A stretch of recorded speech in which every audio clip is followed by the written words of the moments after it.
Nebuchadnezzar made an image of gold 90 feet high and 9 feet wide, and set it up on the plain of Dura in the province of Babylon.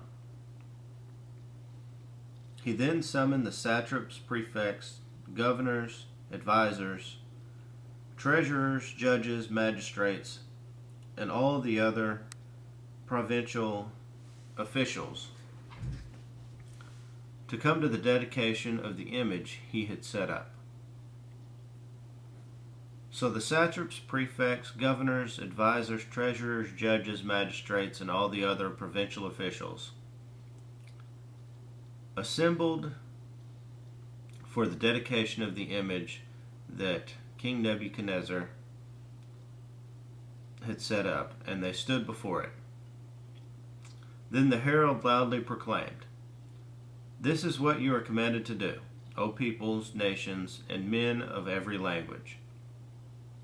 As soon as you hear the sound of the horns, flutes, zither, lyre, harp, and pipes, and all kinds of music, you must fall down and worship the image of gold that King Nebuchadnezzar has set up. Whoever does not fall down and worship will immediately be thrown into a blazing furnace." Therefore, as soon as they heard the sound of the horn, flute, zither, lyre, harp, and all kinds of music,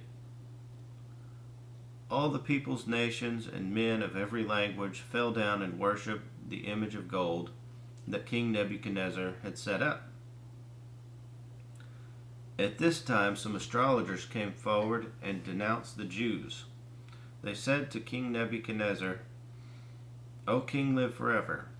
You have issued a decree, O king, that everyone who hears the sound of the horn, flute, zither, lyre, harp, pipes, and all kinds of music must fall down and worship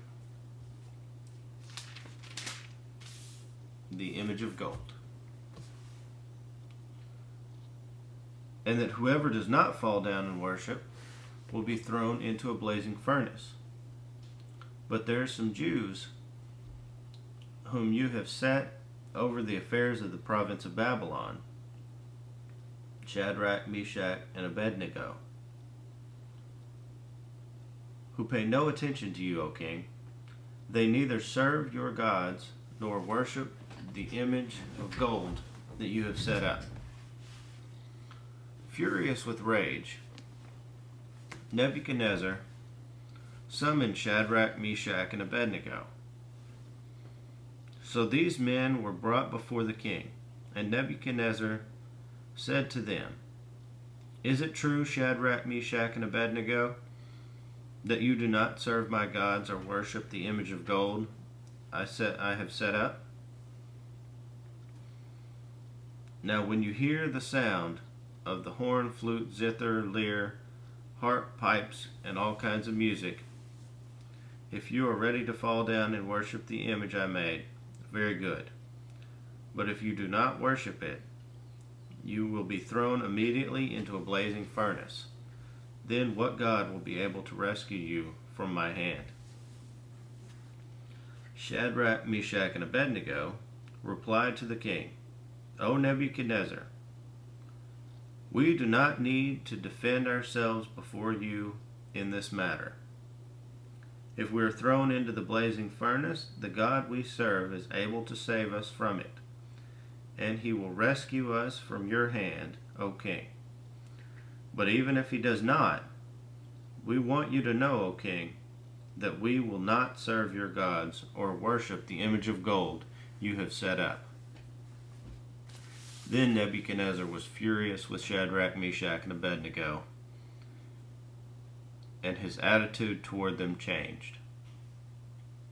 He ordered the furnace heated 7 times hotter than usual, and commanded some of the strongest soldiers in his army to tie up Shadrach, Meshach, and Abednego and throw them into the blazing furnace.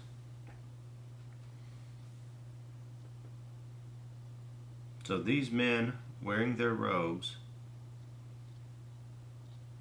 trousers, turbans, and other clothes, were bound and thrown into the blazing furnace.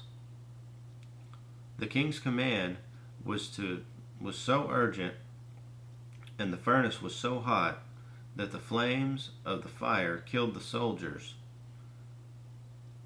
who took up Shadrach, Meshach, and Abednego, and these three men, firmly tied, fell into the blazing furnace. Then King Nebuchadnezzar leaped to his feet in amazement and asked his advisors, "Weren't there 3 men that we tied up and threw into the furnace?" They replied, "Certainly, O king." He said, "Look, I see 4 men walking around in the fire, unbound and unharmed, and the 4th looks like a son of a god." Nebuchadnezzar then approached the opening of the blazing furnace and shouted, "Shadrach, Meshach, and Abednego, servants of the Most High God, come out, come here." So Shadrach, Meshach, and Abednego came out of the fire, and the satraps, prefects, governors, and royal advisors crowded around them. They saw that the fire had not harmed their bodies, nor had a hair on their heads singed. Their robes were not scorched, and there was no smell of fire on them. Then Nebuchadnezzar said, "Praise be to the God of Shadrach, Meshach, and Abednego, who has sent his angel and rescued his servants. They trusted in him and defied the king's command, and were willing to give up their lives rather than serve or worship any god except for their own God. Therefore I decree that the people of any nation or language who say anything against the God of Shadrach, Meshach, and Abednego be cut into pieces, their houses be turned into piles of rubble, for no other God can save in this way." Then the king promoted Shadrach, Meshach, and Abednego in the province of Babylon.